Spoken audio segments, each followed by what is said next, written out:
Welcome into CBS News 24/7. I'm Juliette Goodrich. We are just one day away from President Trump announcing new tariffs, the potential impact, and what it means for Americans. Plus 20 hours and counting, the dramatic marathon speech playing out on the Senate floor. And can AI help you find a date? The new game that's helping singles test out their flirting skills. You're watching CBS News 24/7.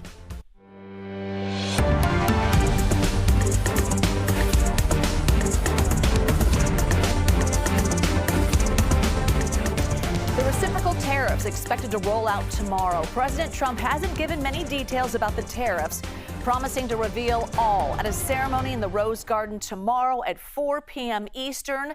The title of the event is Make America Wealthy Again. So White House Press Secretary Caroline Leavitt remained pretty tight-lipped about the details in a press conference this afternoon. Let's listen in.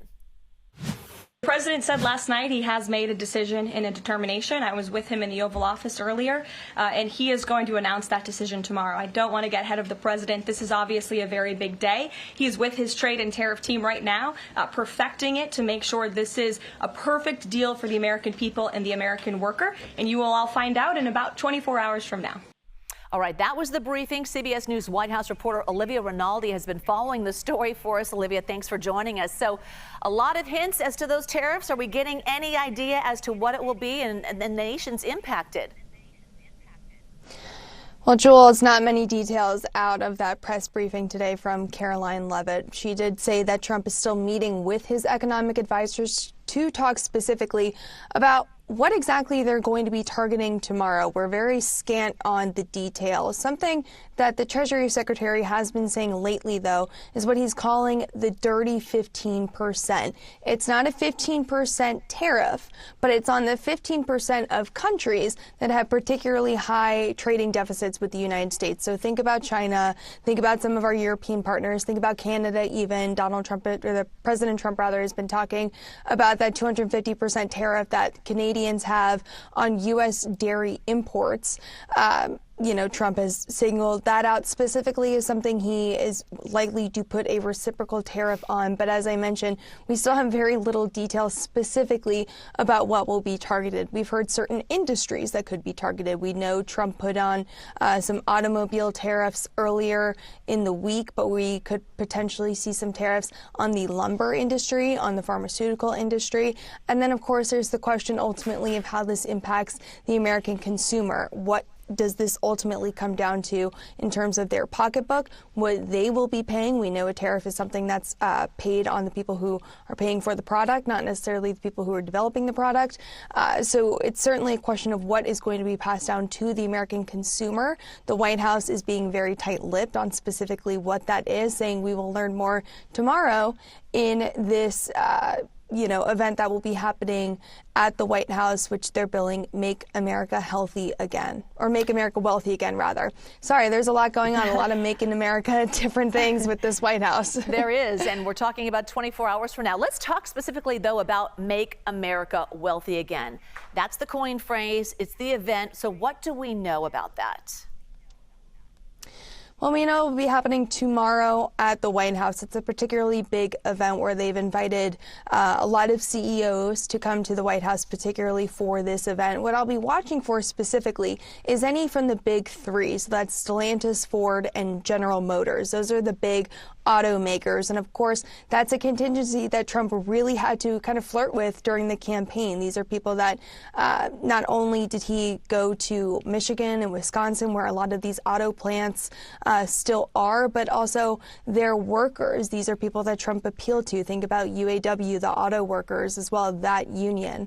I'll be watching to see if they're there tomorrow, because they're some of the first industries that are really absorbing some of the pain from these auto tariffs. So it'll be interesting to see if Trump is still able to keep up that relationship with those CEOs there. But we know this will be a particularly big event at the White House tomorrow afternoon. Trump has billed this as Liberation Day. It's something he's been talking about pretty consistently, not only him, but Commerce Secretary Howard Lutnick. This has kind of been his really big project for the first several months of this administration. So a lot to be watching out for tomorrow at the White House. It's going to be a particularly very big event that they have been hyping up for quite some time now. Yes, we'll be covering it. Olivia Rinaldi. Olivia, thank you so much. We are also watching Wall Street as investors brace for that reciprocal tariff announcement from President Donald Trump. The closing bell rang just moments ago. The Dow slipped slightly. So let's take a look at our interactive stock market heat map. This is brought to you by FinViz. It's showing the top 500 stocks in real time. So red indicating the stock is down, green indicating the stock is up, and the size of the box, that represents the market cap. So CBS News Money Watch correspondent Kelly O'Grady joining us now. Kelly, so many questions, but let's zero in on the word tariff. What that means and how exactly it works and who pays them. Yeah, absolutely. So I'll kind of start with how it works. And I know our fantastic producing team has some graphics to help me explain this. So a tariff is essentially a tax that's charged on any goods that would be imported into the U.S. if there is a tariff enacted on a specific country or a specific industry, right? So if right now, China is a good example, we are importing any goods from China, there is a 10% tariff. That means you are paying a 10% tax on that good that's coming in. Now, in terms of who actually pays for this, the president has said that other countries will pay for this. And in fact, it's actually the American businesses or the businesses that are importing those goods. They're buying them from one country and they're bringing them into the U.S. They are the ones that are actually paying that tax. Now, just for some clarity, though, I've talked to a number of analysts about what the president might have actually meant in terms of who's paying it and that the other countries might be paying it. One, they would be paying and suffering if their companies are not able to sell easily into the U.S. So that would be one form of payment, more of a suffering, if you will.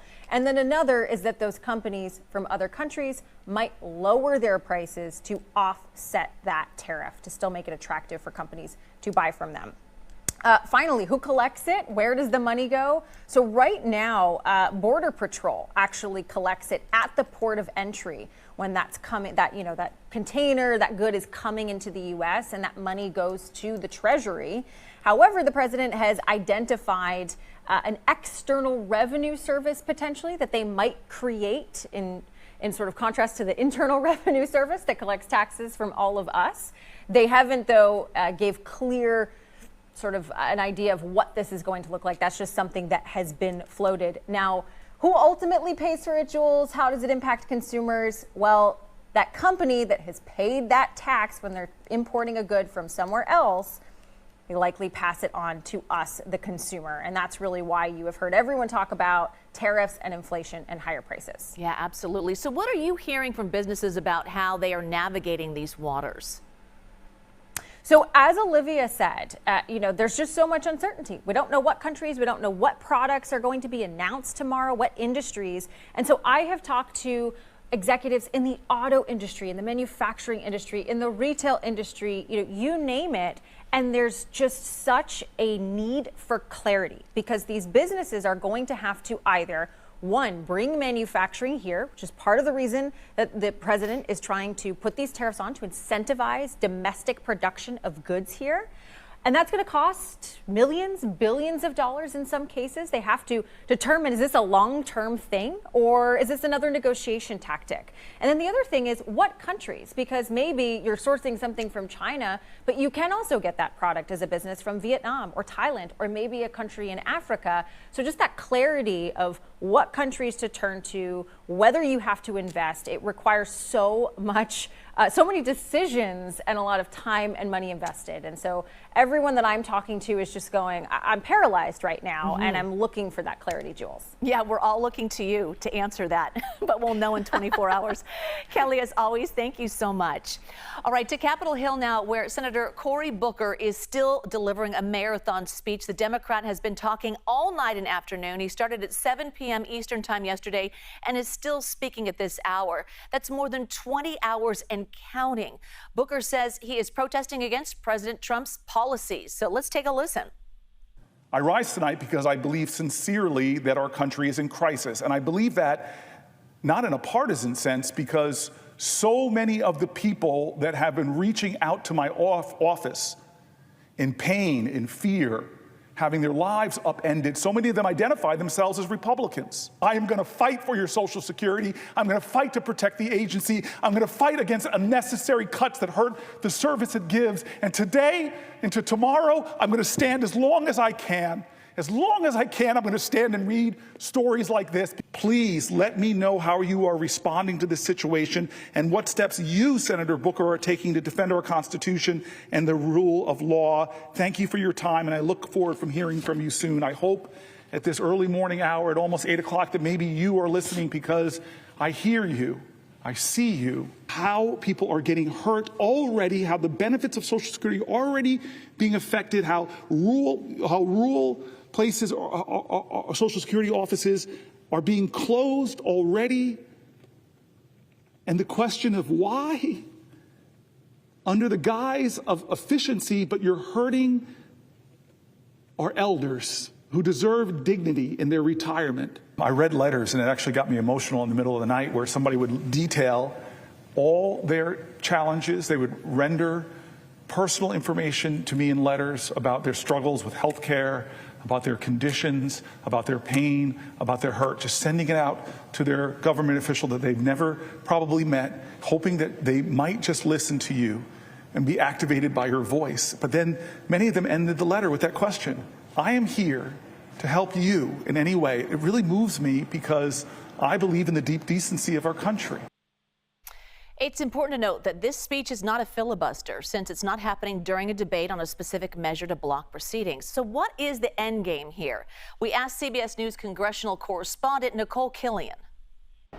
Well, this really is designed to raise attention, of course, as we have been covering many of these town halls over the course of several weeks now. Certainly there has been an outcry from a number of Democratic constituents and voters that Democrats should do more, that they should speak up, that they should be more forceful in resisting the Trump administration policies. And so in the case of Senator Booker, that is largely what he has dedicated this marathon floor speech to, is decrying the policies of the Trump administration, whether it is the DOGE cuts, whether it is efforts to dismantle the Department of Education, efforts to dismantle USAID, Republican efforts to try to gut Social Security and Medicaid. You know, you name it, Senator Booker has probably spoken about it. So that is why, furthermore, he has also accused his Senate colleagues, particularly on the other side of the aisle, of turning a blind eye to this, about ceding power to the executive branch rather than being a check on the executive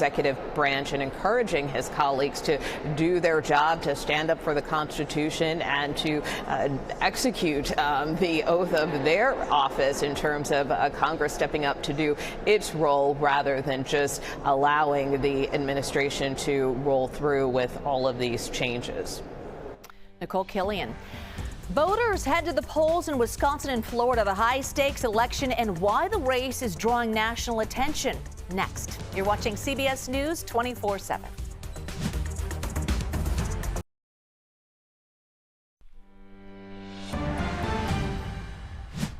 Voters casting ballots today to decide the fate of two high-stakes elections. In Florida, we follow two special elections to replace the seats vacated by National Security Advisor Mike Waltz and Matt Gaetz. And in Wisconsin, we follow an unusually competitive race for a seat on the state's Supreme Court. Wisconsin's Supreme Court race pits Dane County Judge Susan Crawford against Waukesha County Judge Brad Schimmel. Crawford backed by Democrats, Schimmel endorsed by Republicans. So the race in the battleground state now the most expensive judicial election in American history. So far, the campaigns and their supporters have spent more than $98 million. Hefty endorsements and campaign appearances coming from big names like Elon Musk and Senator Bernie Sanders. CBS News senior White House and political correspondent Ed O'Keefe has more. Just a race for one seat on the 7-member state Supreme Court of Wisconsin, but more than $81 million has already been spent to try to win the seat. Wisconsin, of course, a presidential battleground. This is the first major political contest anywhere since President Trump took office. And issues like abortion rights, labor rights, the environment, congressional redistricting, and other election laws could come before this high court in the coming years. And that's why so many wealthy people from outside Wisconsin are spending money here, hoping to influence policy. Elon Musk, the wealthiest man in the world, his PAC has spent more than $12 million. He donated $3 million personally to the Wisconsin Republican Party. On the Democratic side, the Illinois Governor, J.B. Pritzker, put up $1.5 million to the Wisconsin Democratic Party. George Soros threw in about another $2 million. Several others have written big checks. Local experts suggest part of the reason these outside groups and wealthy people want to play in a judicial election is it's kind of easier money. You're not necessarily spending as much or putting in as much time as you might with a governor's race, state legislative races, or congressional races. But if you can swing the ideological balance of a major battleground state's high court, you could be helping influence the debate over things like abortion, labor rights, the environment, and who ultimately controls Congress. Liberal candidate Susan Crawford faces Republican-backed and conservative candidate Brad Schimmel. Both parties quite invested in the outcome of this. President Trump has been actively using social media to promote Schimmel. Democrats are pushing for Susan Crawford, former President Obama among them. The winner gets called sometime around 8 p.m. Central Time tonight. Back to you. Meantime, in Florida, 2 special elections tests how voters feel about President Trump's agenda. Voters casting their ballots to decide who will fill congressional seats vacated by Matt Gaetz and National Security Advisor Mike Waltz. So CBS News congressional reporter Torian Small joining us live now from Palm Coast, Florida. Republicans holding a razor-thin majority in the House right now. Torian, thanks for joining us. Tell us about the candidates and what's at stake right now. Well, Jules, this is a pretty peculiar race considering this district is solidly red and has been for quite some time. Considering Mike Waltz won his race here in November by 30-plus points, President Donald Trump also won his race here for president in this district by 30-plus points. Democrats went into this thinking that this could be a foregone conclusion, that they might not be able to compete. But what we have seen, though, is momentum fall quite a bit behind the Democrat in this race, Josh Weil, who is a political outsider. He is a public school teacher, touts himself as a single dad, and he's outraised quite a bit Randy Fine. Bigger name ID, state senator here, and he came into this raising $10 million compared to Fine's $1 million in this race. Though we're still expecting or anticipating Republicans to finish first in this race, though the margin is what we're watching, Jules. So Elon Musk certainly pouring a lot of money into these special elections. So what is the reaction from voters about that? Yeah, it's mixed reactions. Republicans that we talk to who support the president are also behind his efforts to massively shrink the government and using Elon Musk to do so. There are also some Republicans who are a bit on the fence, if not outright upset at this effort, including this one Republican we talked to. She hasn't voted for Trump since 2016, but she's now emboldened to vote for Democrats in this race because of Elon Musk's involvement. Take a listen to what she had to say. I am a registered reporter, a Republican, but I voted Democratic, okay? Wow. Okay, what made you vote for the Democrat this time? Because of our system, this is what's going on in America right now, especially with Elon Musk and Donald Trump. Yeah. I'm 74 and I don't like what's going on, this spirit of division, dividing our country.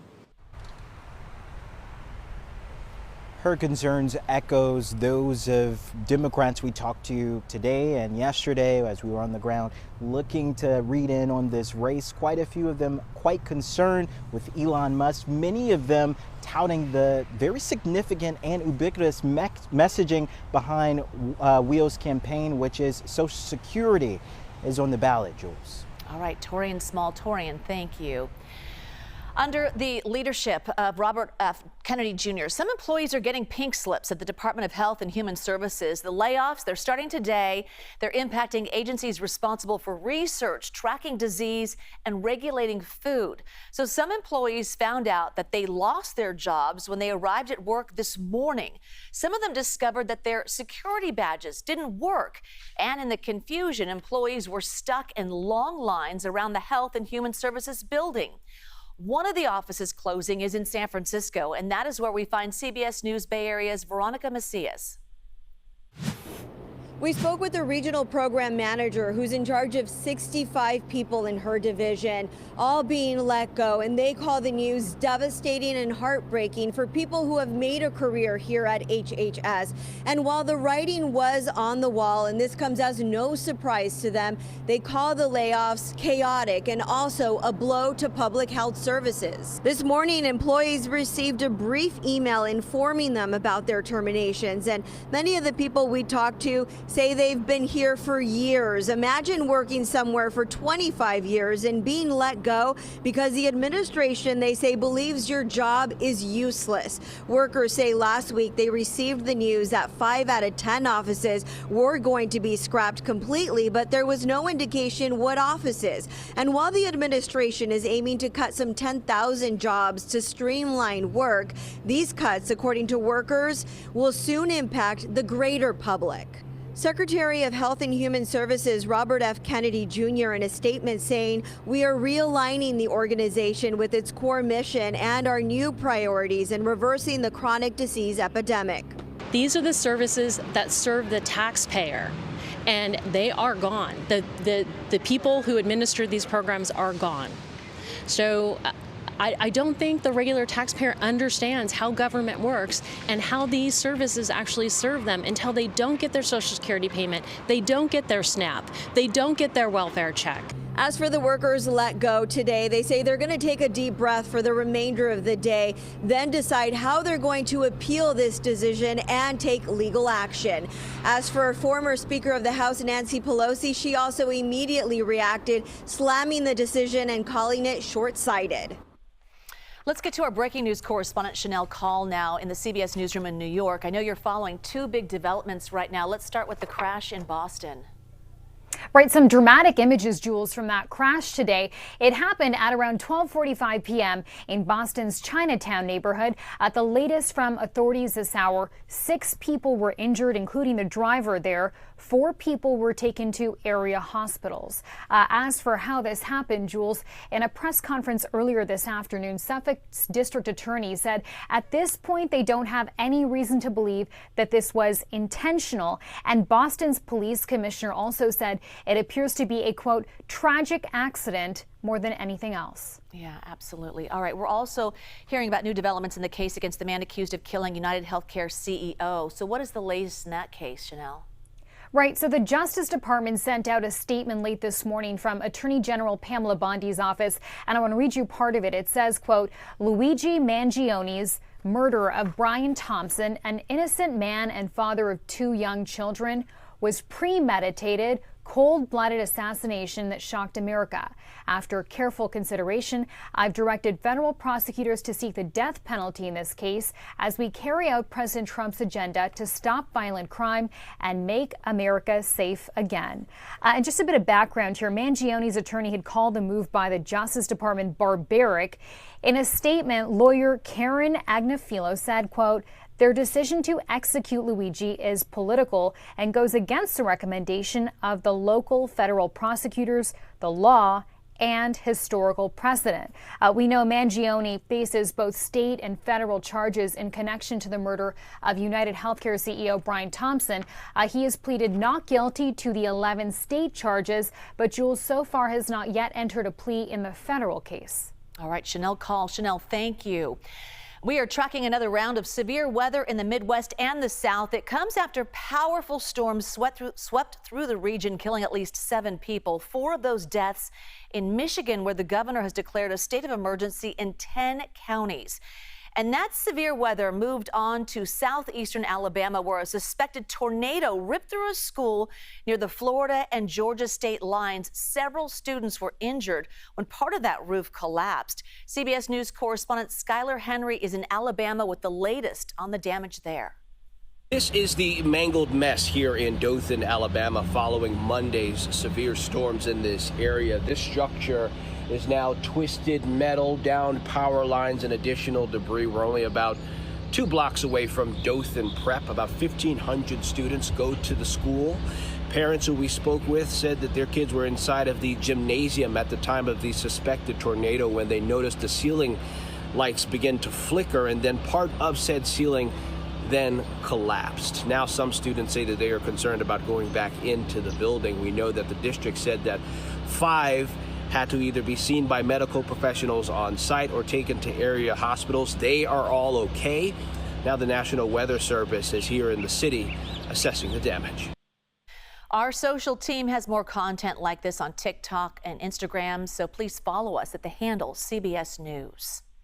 All right, let's give you a live look now at Chicago, where at least 2 severe storms could hit the area this week, bringing heavy rain, strong winds, hail, and even a chance of tornadoes. So meteorologist Zoe Mintz joining us in our studio right now with more on this severe weather. Yeah, I kind of just want to show you the past 24 hours Okay. because this was the line of severe weather right below our feet that brought the tornadoes, that brought a lot of damage across the southeast. And now all eyes are on more severe weather potential tonight and into tomorrow. And that's developing currently across the central parts of the country. Right now, it's actually, as you can see, bringing a lot of snow up across the northern parts of the country, across the Dakotas, across Minnesota, parts of Wisconsin, also bringing fire weather on the southern edge of that system. But we are beginning to see the potential for severe weather developing late tonight and into tomorrow. Right below my feet, it's including Kansas and Oklahoma, as a very strong line of thunderstorms will be making its way all across the country. So let's see that developing again. That will be late tonight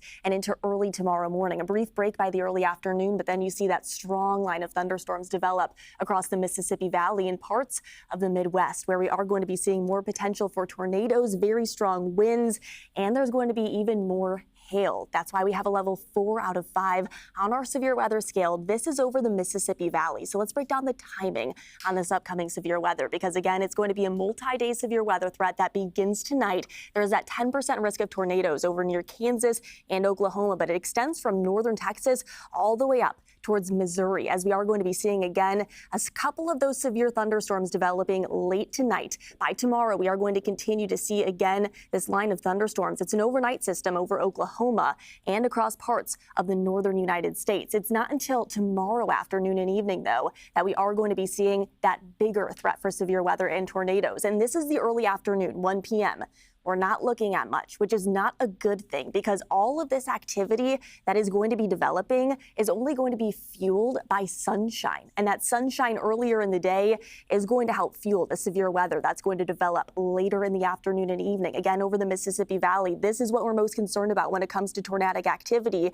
But it does extend all the way to Chicago and St. Louis, including Memphis. It's heading over to Cincinnati by the late night hours. Again, there's that 15% risk for tornadoes over the Mississippi Valley. It does include Memphis. It includes southern parts of Illinois and Indiana. Please stay safe. Again, it starts tonight and continues into tomorrow night.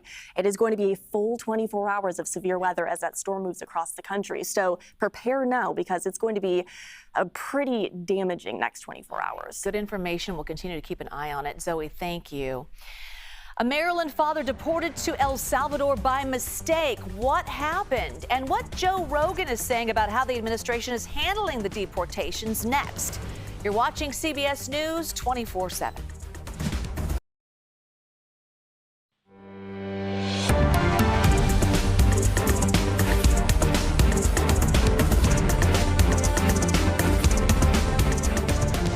Administration admitted in a court filing Monday that a, quote, administrative error and oversight resulted in a man being deported to a notorious prison in El Salvador despite a legal order prohibiting his removal. The Trump administration argues Kilmar Obrego Garcia is a member of the MS-13 gang. Take a listen.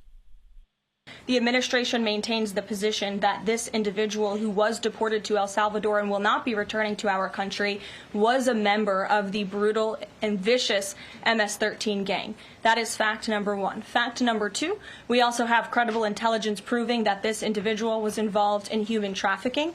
And fact number three, this individual was a member, actually a leader, of the brutal MS-13 gang, which this president has designated as a foreign terrorist organization. Fact number four is that foreign terrorists do not have legal protections in the United States of America anymore.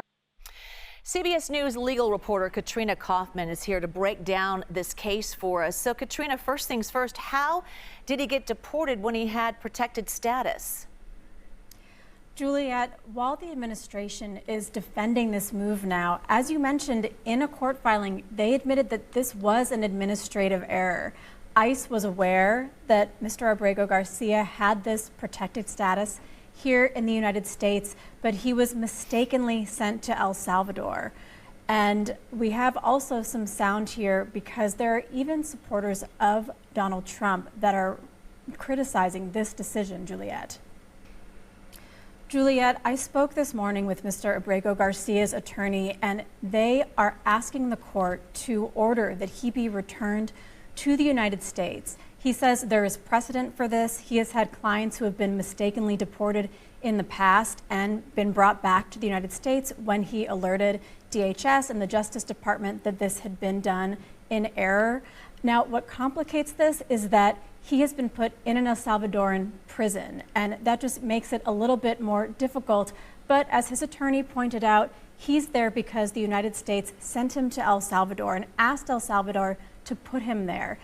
The U.S. is also paying to have him in that prison. And as Joe Rogan was just talking about, this is someone who has been living and working in the U.S. He's married to an American citizen, and he has a 5-year-old son who is autistic and nonverbal. So they are making every effort to have him returned to the United States. Katrina, another question. A judge is delaying the Trump administration's move to end temporary protected status for about 350,000 Venezuelan migrants. So what are the details there? Juliet, what the judge is saying here is that Kristi Noem, when she asked to have this temporary protected status lifted, has not provided enough evidentiary support, and that there is a threat of irreparable harm to these migrants. In fact, the judge used very harsh language, Juliet, and said that it seems as though this is motivated by racial animus, that they are grouping all of these Venezuelan migrants together and alleging that they are all part of the Tren de Aragua gang, and on that basis, lifting this temporary protected status. So he is blocking that from happening while this case moves forward, because he says that this is really unconstitutional. All right, Katrina Kaufman. Katrina, thank you. Now, to expedite the deportations, the Trump administration is invoking the Alien Enemies Act, which allows non-citizens from an enemy nation to be deported without due process during wartime. Congress passed the act in 1798 with the support of President John Adams as the U.S. anticipated a war with France. But it was only actually used 3 times in history: the War of 1812, World War I, and World War II. The first time was during the War of 1812, when British nationals were required to register with the government. The second time was in World War I, when President Wilson invoked it against nations of the Central Powers. More than 6,000 enemy aliens were placed in internment camps under this law, and most recently, it was used during World War II, when residents from Japan, Germany, and Italy had to register. By the end of the war, 31,000 suspected enemy aliens, including Jewish refugees, were placed in internment camps. So under the Alien Enemies Act and an additional executive order, more than 100,000 Japanese Americans, most of them citizens, were also placed in internment camps. Well, joining me now is CBS News Bay Area anchor Ryan Yamamoto. And Ryan, you spoke to the Japanese American community in San Francisco about what they're saying about the recent invocation of the Alien Enemies Act. You actually visited them. What did they say? Well, this is definitely dredging up some bad memories. I had a chance to visit the Japanese American Museum in San Jose that was built to educate and never forget a very dark time in American history. And as the JA community watches the Trump administration invoke the Alien Enemies Act of 1798, it is sparking anxiety, sadness, even anger that 83 years later, history is repeating itself. To take a step inside this tiny museum in San Jose is like walking into the past, where Tom Izu and Susan Hayase hope people will learn about a painful time for the Japanese American community. We need to remember this history. We never want this to happen again to any other people. On December 7th, 1941, Imperial Japan bombed Pearl Harbor, thrusting America into World War II and sparking a rise in anti-Japanese sentiment. 120,000 Japanese living on the West Coast, 70,000 U.S. citizens, were rounded up and sent to one of 10 internment camps in the country. It didn't matter if you were a citizen at all. Tom's family was taken to the Poston camp in Arizona. Susan's family to the Amachi camp in Colorado. It was unfair. It was racist. To justify the incarceration of the Japanese, the U.S. government used the Alien Enemies Act of 1798. The act basically says that when it is a declared war or a predatory incursion by a foreign government, then people can be removed. It is the same act UC Law San Francisco professor Rory Little, who teaches constitutional law, says the Trump administration is now using to arrest and deport Venezuelan immigrants accused of being gang members and drug dealers, as those gangs are, quote, threatening an invasion or predatory incursion against the United States. The administration today is saying, oh, you know, the invasion of our country by gangs that we say are effectively controlling a foreign government, that ought to be included within the compass of the statute. Currently, the Federal Court of Appeals has put a temporary block on the Trump administration's interpretation of the Alien Enemies Act. The White House says it plans to appeal the case to the U.S. Supreme Court. Meanwhile, for those in the Japanese American community whose families were taken away without due process 83 years ago, it is like watching history repeat itself. And this is just a travesty of justice. And when I look at these pictures of the barracks and think about my parents being there, I think of what a nightmare it is to be accused and not to be able to defend yourself. And we should know, decades after those Japanese Americans were set free, President Reagan and Congress apologized for the internment, the U.S. government admitting it was indeed wrong. Yeah, Ryan, so if Congress were to repeal the Alien Enemies Act, then would that leave the United States vulnerable? That's a really good question. So according to UC Law professor Rory Little, he says not likely. That's because at the time when the Alien Enemies Act of 1798 was set and it was originally invoked, basically there were no immigration laws on the books. But that's not the case now. There are several laws dedicated to immigration, espionage, and national security. And Democrats are trying to repeal it right now. But of course, Republicans have control of Congress, so that's not likely to happen. All right, Ryan Yamamoto, thank you for that story. We know dating can be rough, but now Tinder is rolling out a new tool for singles to test out their flirting skills. Yes, we'll explain next. You're watching CBS News 24/7.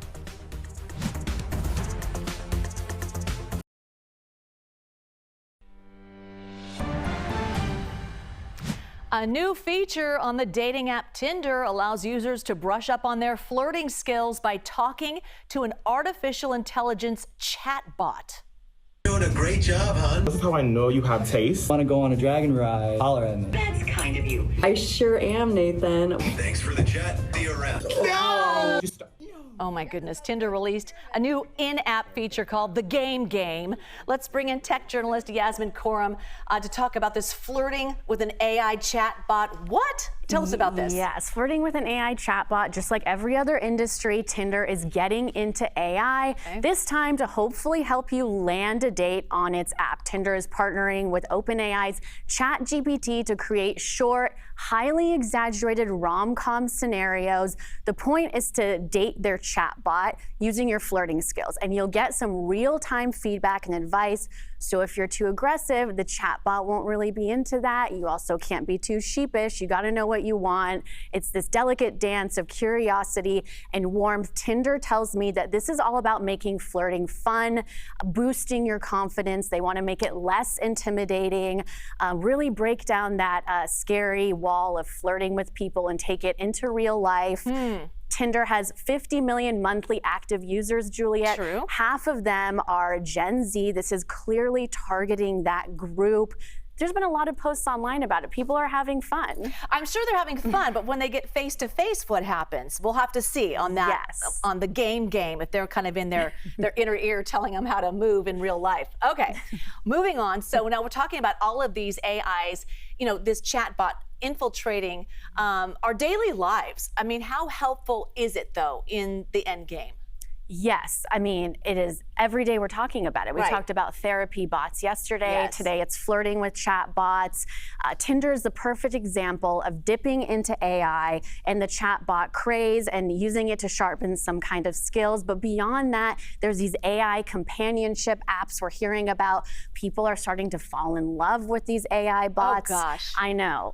Girlfriends, boyfriends, partners are these bots. And there's a market for it. ARK Invest estimates that $70 billion could be made within the next 6 years from AI companionship platforms. Oh my goodness. Shocking. Sure, the bots know what to say and at the right moment. Yeah, it's all fun and games, and then you fall in love with an AI bot. Until you go home to your significant other. You're like, wait, what? Yeah. All right. Okay, thank you so much. All right. A volcano eruption in Iceland forces homes and a popular tourist attraction to evacuate. That's next. You're watching CBS News 24/7.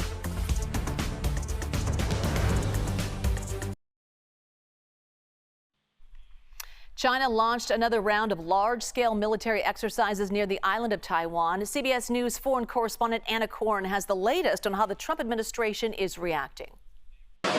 In a show of force, China sent a dozen warships and over 70 military aircraft in drills encircling Taiwan.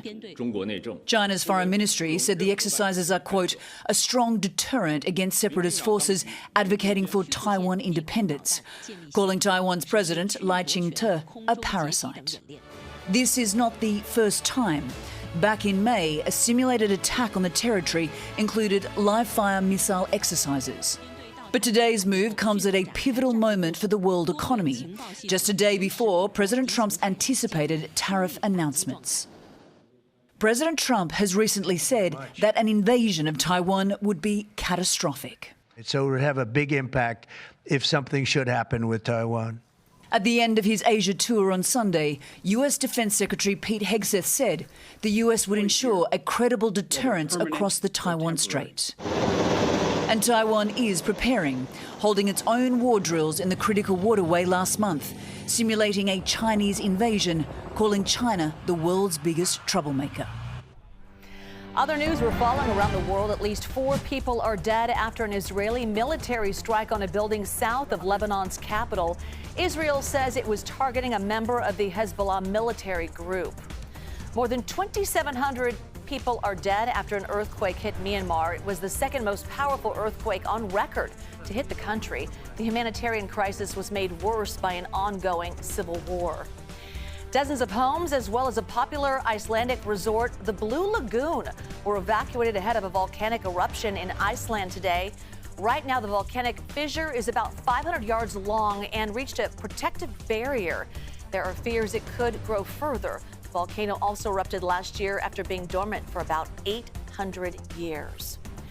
America Decides with Major Garrett is next. Major talks with Dr. Deborah Birx. She was the White House coronavirus response coordinator under President Donald Trump from 2020 to 2021. You're watching CBS News 24/7.